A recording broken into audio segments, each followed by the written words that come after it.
നമസ്കാരം, ഞാൻ ദാസണക്കര. ചരിത്രത്തിലെ വളരെ ചെറിയൊരു നിമിഷവുമായി ലോകായനത്തിലേക്ക് വീണ്ടും എല്ലാവർക്കും സ്വാഗതം. പൗരാണിക ഇസ്രായേലിൻ്റെയും യഹൂദയുടെയും അയണേജിലെ ഒരു സെമിറ്റിക് മതമാണ് യാഹ്വിസം. ശരിക്കും പറഞ്ഞാൽ ഇതാണ് ഇന്നത്തെ സെമിറ്റിക് മതങ്ങളുടെ പൂർവ്വമതം. അടിസ്ഥാനപരമായി ബഹുദൈവാരാധനയുള്ള മതമാണ് യാഹ്വിസം. അക്കാലത്ത് വിവിധ ദേവന്മാരെയും ദേവതകളെയും ഒക്കെയാണ് ഇസ്രായേലുകാർ ആരാധിച്ചിരുന്നത്. അവരിൽ പ്രമുഖനും 2 ഇസ്രായേൽ രാജ്യങ്ങളുടെയും പൊതു ആരാധനാ പാത്രം എന്ന നിലയ്ക്ക് അവരുടെ ദേശീയ ദൈവമായിരുന്നു യാഹ്വ. എന്നാൽ ഈ അഭിപ്രായത്തോട് വിയോജിക്കുന്നവരുമുണ്ട്. ഇവരെ കൂടാതെ ബാൽ, ഷമാസ്, യാരിഹ്, മോട്ട് തുടങ്ങിയ മൂന്നാം നിര ദേവതകളെയും ആരാധനാമൂർത്തികളായിട്ടുണ്ടായിരുന്നതായിട്ട് കാണാം. ഇവർക്ക് ഓരോരുത്തർക്കും പ്രത്യേകം പുരോഹിതന്മാരും പ്രവാചകന്മാരും ഭക്തരും ഉണ്ടായിരുന്നു.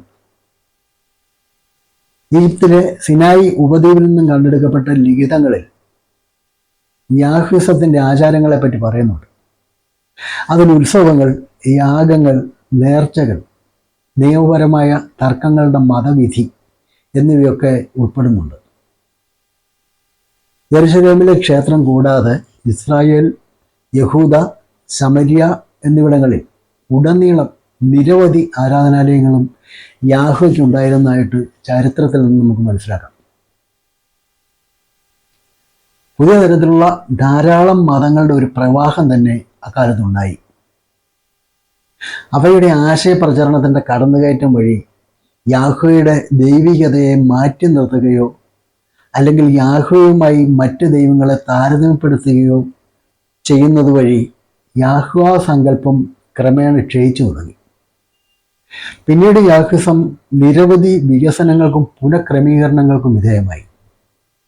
സാങ്കല്പികമായ യുണൈറ്റഡ് കിങ്ഡം ഓഫ് ഇസ്രായേൽ, വടക്കൻ ഇസ്രായേൽ, തെക്കൻ കിങ്ഡം ഓഫ് യഹൂദ എന്നിവിടങ്ങളിലൊക്കെ യാഹ്വയെ ആരാധിക്കുന്ന ഒരു സംയുക്ത മത പാരമ്പര്യം ഉണ്ടായിരുന്നു. യാഹ്വയുടെ പദവിയുടെ പരിണാമവുമായി ബന്ധപ്പെട്ട പിന്നീടുണ്ടായ തിയോളജിക്കലായ മാറ്റങ്ങൾ തുടക്കത്തിൽ ചെറിയ ഗ്രൂപ്പുകൾ ഒതുങ്ങിയെങ്കിലും BC 7-6 നൂറ്റാണ്ടുകളിലെ പൊതുവായ രാഷ്ട്രീയ ഇടപെടലുകളിൽ അത് ജനങ്ങളിലേക്ക് കൂടുതൽ വ്യാപിക്കാനിടയാക്കി. ബാബിലോണിയൻ അടിമത്തത്തിൻ്റെ അവസാനത്തോടെ യാഹ്വിസം ബഹുദൈവാരാധനയിൽ നിന്ന് പിന്മാറുകയും പതിയെ അത് ഏകദൈവ വിശ്വാസത്തിലേക്ക് വരികയും ചെയ്തു. ഇവിടെ യഹോവയെ സൃഷ്ടാവായ ദൈവമായും ആരാധനയ്ക്ക് യോഗ്യനായ ഏകദൈവമായിട്ടും രാജാധികാരത്താൽ പ്രഖ്യാപിക്കപ്പെട്ടു. ബാബിലോണിയൻ അടിമത്തം അവസാനിച്ചതിനെ തുടർന്ന് ഏതാണ്ട് BC 4-ാം നൂറ്റാണ്ടിൽ യഹൂദ് മദീനാറ്റ് സ്ഥാപിക്കപ്പെട്ടു. അതിനുശേഷം യാഹ്വിസം 2ാം ക്ഷേത്ര യഹൂദമതം എന്നറിയപ്പെടാൻ തുടങ്ങി. ഇവിടെ ബാബിലോണിയൻ അടിമത്തം എന്നത് ചരിത്രപരമായ വേറൊരു വിഷയമാണ്. അപ്പോൾ അത് നമ്മൾ വിശദീകരിക്കാൻ പോയാൽ മറ്റൊരു വീഡിയോ തന്നെ വേണ്ടിവരും. അതുകൊണ്ട് ഇപ്പം അതിലേക്കൊന്നും കടക്കുന്നില്ല. ക്രിസ്ത്യാനിറ്റി, ഇസ്ലാം എന്നീ അബ്രഹാമിക് മതങ്ങളും ഇക്കാലയളവിൽ ഉയർന്നു വന്നതായിട്ടാണ് ചരിത്രം പറയുന്നത്. രാജവാഴ്ചയുടെ ബഹുഭൂരിപക്ഷ കാലവും പുരാതന ഇസ്രായേലിലെ മതാധിഷ്ഠിത ആരാധനയുടെ കേന്ദ്ര ഘടകം യാഹ്വ തന്നെയായിരുന്നു. അതുകൊണ്ട് തന്നെ ഇസ്രായേലിൻ്റെ അന്നത്തെ ഔദ്യോഗിക മതത്തെ യാഹ്വിസം എന്നാണ് വിളിച്ചിരുന്നത്. അപ്പോഴും പക്ഷെ യാഹ്വ ഇസ്രായേലിൻ്റെ യഥാർത്ഥ ദൈവമായിരുന്നില്ല എന്നതാണ് അത്ഭുതപ്പെടുത്തുന്ന മറ്റൊരു കാര്യം. പകരം അത് ഇസ്രായേൽ എന്ന പേരിൻ്റെ അടിസ്ഥാനമായ കനാന്യ ദേവാലയത്തിൻ്റെ തലവനായ ഏൽ ആയിരുന്നു അവരുടെ ആരാധ്യനായ ദൈവം. തിയോഫോറിക് നാമം, അതായത് യാഹ്വയുടെ നാമം ഉൾക്കൊള്ളുന്ന ഒരു പേര് അതെങ്ങനെ, എവിടെ അല്ലെങ്കിൽ എന്തുകൊണ്ട് ലെവന്റിൽ പ്രത്യക്ഷപ്പെട്ടു എന്നതൊന്നും വ്യക്തമേ അല്ല. അപ്പോൾ ഈ വിഷയം ചരിത്രാതീത കാലത്തേക്ക് നീണ്ടുപോകുന്നു. യാഹ്വ എന്ന പേര് ആദ്യമായി പ്രത്യക്ഷപ്പെട്ടതിൻ്റെ കൃത്യമായ ഒരു പരാമർശം എന്നത് അവ്യക്തമാണ്. ഇസ്രായേൽ എന്ന പദം ആദ്യമായി ചരിത്രരേഖകൾ പ്രവേശിച്ചതായി കാണുന്നത് BC 13-ാം നൂറ്റാണ്ടിൽ പുരാതന ഈജിപ്ഷ്യൻ ലിഖിതമായ മെർനെപ്റ്റ സ്റ്റഡിയിലാണ്. അപ്പോൾ അതേസമയം യാഹ്വയുടെ ആരാധന BC 12-ാം നൂറ്റാണ്ടിൽ തന്നെ ഉണ്ടായിരുന്നതായി സാന്ദർഭികമായി സാക്ഷ്യപ്പെടുത്തിയിട്ടുമുണ്ട്. 400 വർഷങ്ങൾക്ക് ശേഷം മേഷ സ്റ്റഡിയിൽ BC 9-ാം നൂറ്റാണ്ട് വരെ തെക്കൻ ലെവന്റിൽ യഹോവ എന്ന പേര് പോലും കേൾക്കാനുണ്ടായിരുന്നില്ല. അതാണ് സത്യം. അതുകൊണ്ടാണ് യാഹ്വേ ആരാധന ഇസ്രായേൽ രാജ്യത്തിൽ വേരൂന്നിയതാണെന്നും ഉമ്രിഡ് വംശത്തിലൂടെ അത് സംരക്ഷിക്കപ്പെട്ടിരിക്കാമെന്നും ക്രിസ്ത്യൻ പ്രവൽ എന്ന തിയോളജിസ്റ്റ് വാദിക്കുന്നത്. വെങ്കല യുഗത്തിൻ്റെ അവസാനത്തിൽ, അതായത് ഏകദേശം 1200 BCE, യാഹ്വയുടെ പൊതുവായ ആരാധന ഇസ്രായേലിൻ്റെ ആവിർഭാവത്തിൽ ഒരു പ്രധാന പങ്ക് വഹിച്ചുവെന്ന് പല പണ്ഡിതന്മാരും വിശ്വസിക്കുന്നുണ്ട്. ഇവിടെ നമുക്ക് കനാന്യരെയും അവരുടെ മതത്തെയും കൂടി പറയാതെ ഇസ്രായേലിൻ്റെ പൗരാണിക ചരിത്രത്തെക്കുറിച്ച് പറയാനാവില്ല. പുരാതന ഇസ്രായേൽ സംസ്കാരം മുൻപുണ്ടായിരുന്ന കനാന്യ നാഗരികതയിൽ നിന്ന് പരിണമിച്ചതായിട്ടാണ് പുരാവസ്തു തെളിവുകൾ സൂചിപ്പിക്കുന്നത്. ഇരുമ്പ് യുഗം 2 കാലഘട്ടത്തിൽ കാനാന്റെ ഭൂരിഭാഗവും ഉൾക്കൊള്ളുന്ന 2 ഇസ്രായേലി രാജ്യങ്ങൾ ഉയർന്നു വന്നിരുന്നു. വടക്ക് ഇസ്രായേൽ രാജ്യവും തെക്ക് യഹൂദ രാജ്യവും. വെങ്കല യുഗത്തിൻ്റെ ആരംഭം മുതൽ CE 1-ാം നൂറ്റാണ്ടുകൾ വരെ പുരാതന ലെവന്റിൽ ജീവിച്ചിരുന്ന കാനാന്യന്മാർ ആചരിച്ചിരുന്ന പുരാതന സെമിറ്റിക് മതങ്ങളുടെ കൂട്ടമാണ് കാനാന്യ മതം. കാനനൈറ്റ് മതക്കാർ ബഹുദൈവ ആരാധനക്കാരായിരുന്നു. മൃഗബലിയും മരിച്ചവരെയും ദേവതകളെയും ആരാധിക്കുന്നതും കാനാന്യരുടെ മതപരമായ ആചാരങ്ങളിൽ ഉൾപ്പെടും. മറ്റ് പൗരാണിക രാജ്യങ്ങളിലെ മിത്തുകളിൽ എന്ന പോലെ ദൈവിക യുദ്ധങ്ങളുടെയും മരണത്തിൻ്റെയും പുനർജന്മത്തിൻ്റെയും കഥകൾ ഉൾപ്പെടെ സങ്കീർണമായ ഒരു മിത്തോളജിയും ഈ മതത്തിൽ ഉൾപ്പെടുന്നുണ്ട്. പുരാവസ്തു തെളിവുകൾ, പ്രത്യേകിച്ച് ഉഗാരിറ്റ് പോലുള്ള സൈറ്റുകളിൽ നിന്നുള്ളവ, ഉഗാരിറ്റിക് ഗ്രന്ഥങ്ങളും ഹീബ്രു ബൈബിളും ഉൾപ്പെടെ സാഹിത്യ സ്രോതസ്സുകൾ കാനാന്യ മതത്തെക്കുറിച്ചുള്ള നിലവിലെ അറിവിൻ്റെ ഭൂരിഭാഗവും നമുക്ക് തുറന്നു കാട്ടിത്തരുന്നുണ്ട്. പുരാതന ഇസ്രായേൽ മതം, ഫൊനീഷ്യൻ മതം എന്നിവയുൾപ്പെടെയുള്ള അയൽ സംസ്കാരങ്ങളിലും പിൽക്കാല മതപാരമ്പര്യങ്ങളിലും ഒക്കെ തന്നെ കാനാന്യ മതത്തിന് കാര്യമായ സ്വാധീനം ചെലുത്താൻ കഴിഞ്ഞിട്ടുണ്ട്. 12-ാം നൂറ്റാണ്ടിലെ കാനാന്യരുടെ ആരാധനാമൂർത്തി ഏൽ എന്ന് വിളിക്കപ്പെടുന്ന ഒരു കാള ആയിരുന്നു. സമരിയായിലെ കുന്നുകളിൽ തുറന്ന നിലയിൽ പ്രതിഷ്ഠിച്ചിരിക്കുന്ന വെങ്കല കാളയുടെ ബലിപീഠമാണ് അറിയപ്പെടുന്ന ആദ്യകാല ഇസ്രായേലി ആരാധനാലയം. ആദ്യകാലത്ത് ഇസ്രായേൽ ഗോത്ര ഗ്രാമങ്ങളുടെ ഒരു സമൂഹം മാത്രമായിരുന്നു. എന്നാൽ കാലക്രമേണ നഗര കേന്ദ്രങ്ങൾ വളരുകയും സമൂഹം കൂടുതൽ ഘടനാപരവും സങ്കീർണവുമായി മാറുകയും ചെയ്തു. യെരുശലേം ക്ഷേത്രം എല്ലായ്പ്പോഴും യാഹ്വയുടെ കേന്ദ്ര ആലയമാണെന്നാണ് ഹീബ്രു ബൈബിൾ പ്രകാരം നമുക്കറിയാൻ കഴിയുന്നത്. എന്നാൽ മറ്റ് ക്ഷേത്രങ്ങളുടെ പുരാവസ്തു അവശിഷ്ടങ്ങൾ ഇസ്രായേലിൻ്റെ വടക്കൻ അതിർത്തിയിലുള്ള ഡാനിൽ കണ്ടെത്തിയിട്ടുണ്ടെന്നത് ആ ധാരണ തെറ്റാണെന്ന് തെളിയിക്കുന്നതാണ്.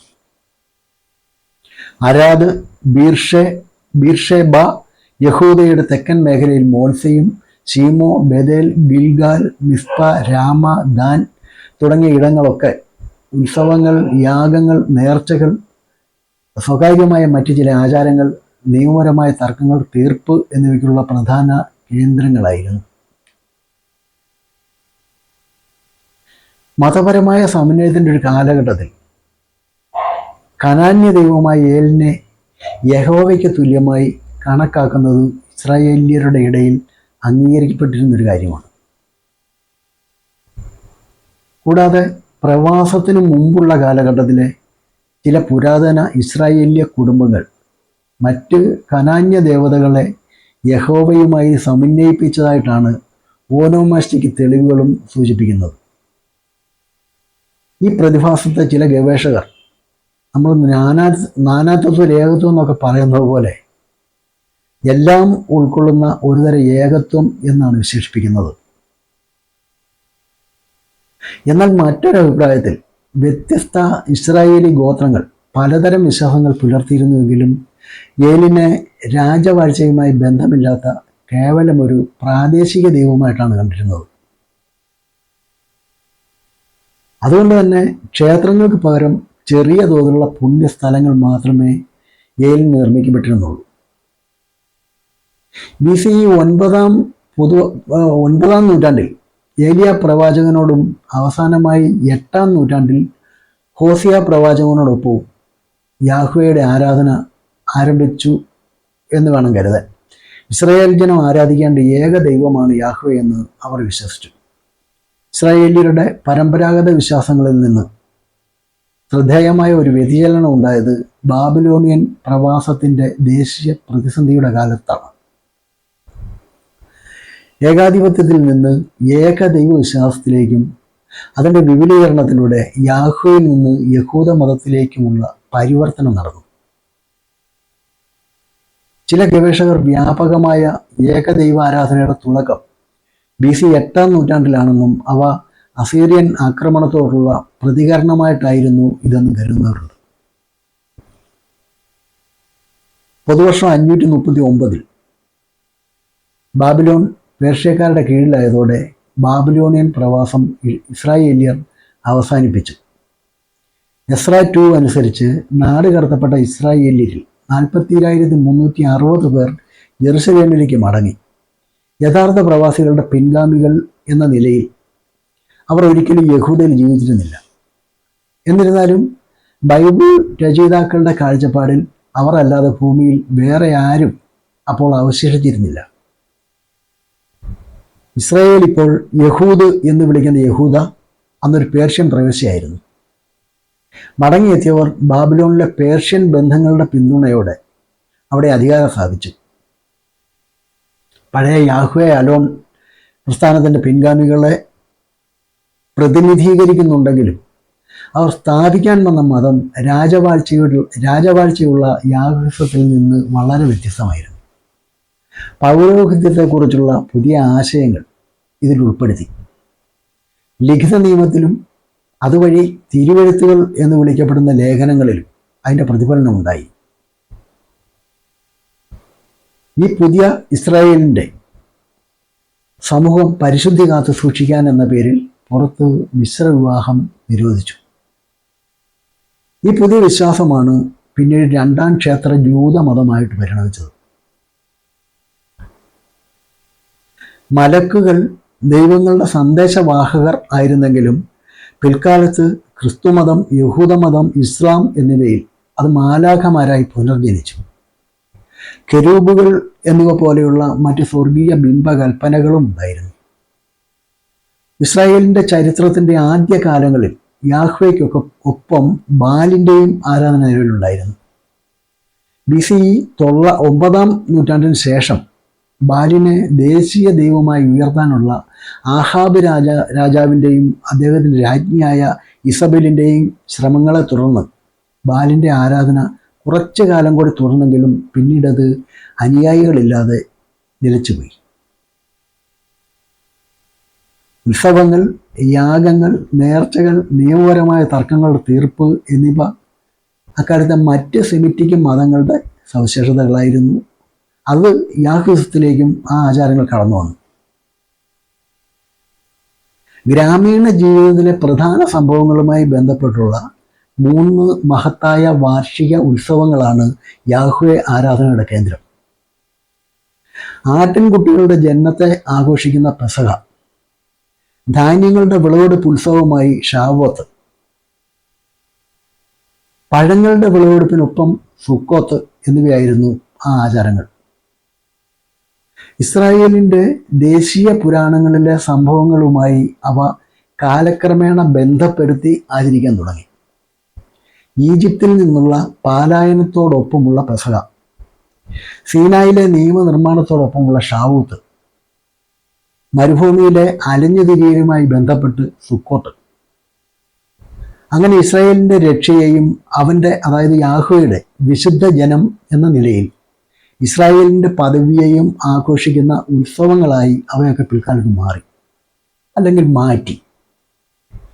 മൃഗബലികൾക്ക് യാഹൂസിൽ വലിയ പങ്കുണ്ടായിരുന്നതായിട്ട് കാണാം. ബലിയെ തുടർന്ന് ഇരയുടെ ശരീരം കത്തിക്കുകയും അവയുടെ രക്തം തളിക്കുകയും ചെയ്യും. യഹൂദ ജനതയുടെ ദൈനംദിന ക്ഷേത്ര ആചാരമായി ബൈബിളിൽ വിവരിച്ച ഒരാചാരമാണിത്. ശേഷം സങ്കീർത്തനങ്ങളുടെ ആലാപനമോ പാരായണമോ വഴി യാഗം പൂർത്തീകരിക്കപ്പെടുന്നതായിട്ട് വിശ്വസിക്കപ്പെട്ടു. പക്ഷേ ഇതിൻ്റെ വിശദാംശങ്ങൾ വളരെ കുറവാണ്.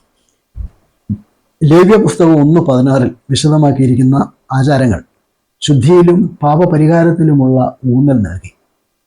ക്ഷേത്രാചാരങ്ങളിൽ പ്രാർത്ഥനയ്ക്ക് നിയമപരമായ ഒരു പങ്കുമില്ലായിരുന്നു. എന്നാൽ മറ്റു സന്ദർഭങ്ങളിൽ അത് ഉപയോഗിച്ചിരുന്നതായിട്ടും പറയുന്നുണ്ട്. ഉയർന്ന സ്ഥലങ്ങൾ എന്ന് വിളിക്കപ്പെടുന്ന ആരാധനാലയങ്ങളെ ബാമോത്ത് എന്നാണ് അറിയപ്പെട്ടിരുന്നത്. പുരാതന ഇസ്രായേലിലെ പല പട്ടണങ്ങളിലും ഗ്രാമങ്ങളിലും യാഗസ്ഥലങ്ങളായി കാണപ്പെട്ടിരുന്നു. ഹീബ്രു ബൈബിളിൽ നിന്നും നിലവിലുള്ള നിർമ്മാണ അവശിഷ്ടങ്ങളിൽ നിന്നും അത്തരമൊരു ആരാധനാലയത്തിൻ്റെ രൂപത്തെക്കുറിച്ച് ഒരു ചിത്രം നമുക്ക് ലഭിക്കുന്നുണ്ട്. അത് പലപ്പോഴും പട്ടണത്തിന് മുകളിലുള്ള ഏതെങ്കിലും ഒരു കുന്നിൻ്റെ മുകളിലായിരിക്കും. രാമയിൽ എന്ന പോലെ ദേവിയുടെ ഇരിപ്പിടമായ ഒരു ശിലാഫലകം, അക്ഷേറാദേവിയാണ് ഇവിടെ ഉദ്ദേശിക്കുന്നത്, അക്ഷേറാദേവിയുടെ പേരുള്ള ഒരു സ്തംഭം എന്നിവ ഉണ്ടായിരിക്കും. അതൊക്കെ ഈ സ്ഥലത്തെ പവിത്രമായിട്ട് അടയാളപ്പെടുത്തുന്നുണ്ട്. അവിടെ കല്ലുകൊണ്ടുള്ള ഒരു ബലിപീഠം ഉണ്ടാവും. ഇത് പലപ്പോഴും ഗണ്യമായ വലിപ്പമുള്ളതും ഉറപ്പുള്ള പാറയിൽ നിന്ന് വെട്ടിയെടുത്തതും അല്ലെങ്കിൽ വെട്ടിയിട്ടില്ലാത്ത കല്ലുകൾ കൊണ്ട് നിർമ്മിച്ചതും ആയിരിക്കും. അപ്പോൾ അതിൽ വഴിപാടുകൾക്കായുള്ള തിരികൾ കത്തിക്കും. പിന്നെ വെള്ളത്തിനായിട്ടൊരു സംഭരണി, ബലിയർപ്പിക്കാൻ താഴ്ന്ന കൽമേശകൾ. അവ പ്രചാരത്തിലായ സമയങ്ങളിൽ ഒരുപക്ഷെ ശിശുബലിയും നടന്നിരിക്കാനുള്ള സാധ്യതയും ഗവേഷകർ തള്ളിക്കളയുന്നില്ല. ബലിപ്പെരുന്നാളുകൾക്കായി ചിലപ്പോൾ ഒരു ഹാളും, ലീസ്ക എന്നാണ് ഇത് അറിയപ്പെടുന്നത്, ഉത്സവകാലങ്ങളിൽ അല്ലെങ്കിൽ ഒരു നേർച്ച നേരുന്നതിനോ നിറവേറ്റുന്നതിനോ വേണ്ടി ഇസ്രായേലിയർ വീട്ടിൽ നിന്ന് ദൂരെയുള്ള പ്രശസ്തമായ മറ്റൊരു സങ്കേതത്തിലേക്ക് പോകും. എന്നാൽ സാധാരണയായി അവരുടെ സ്വന്തം പട്ടണത്തിലെ ബാമയിൽ ആണ് വഴിപാടുകൾ നടത്തിയിരുന്നത്. എക്കാലത്തും മനുഷ്യരിൽ ഭാവനാസമ്പന്നരായ ഒരു കൂട്ടരുണ്ടാകാറുണ്ട്. ഏതെങ്കിലും ഒരു പ്രാകൃത ഗോത്രത്തിൽ ഒരാളുടെയോ ഒന്നിലധികം പേരുടെയോ ഭാവനയിൽ വിരിഞ്ഞതാകാം പല ഗോത്ര ദൈവങ്ങളും. പാടിപ്പതിഞ്ഞ് അത് പല കാലങ്ങളിലൂടെ പലരിലൂടെ ഭാവനയുടെ ചിറക് വിരിച്ച് പൂർണ്ണതയിലെത്തും. അക്ഷരത്തിൻ്റെ പൂട്ട് തുറന്ന മനുഷ്യർ വീണ്ടും സ്വപ്നങ്ങളുടെ കിന്നരി കൊണ്ട് അലങ്കരിച്ചതാണ് ഇന്ന് ആരാധിക്കപ്പെടുന്ന മഹാഭൂരിപക്ഷം വിശ്വാസങ്ങളും. ഇത് ചരിത്രത്തെ വസ്തുനിഷ്ഠമായി മനസ്സിലാക്കുമ്പോൾ തെളിഞ്ഞു കിട്ടുന്ന ബോധ്യങ്ങളാണ്. വീണ്ടും മറ്റൊരു ചരിത്ര മുഹൂർത്തമായി കാണാം. നന്ദി.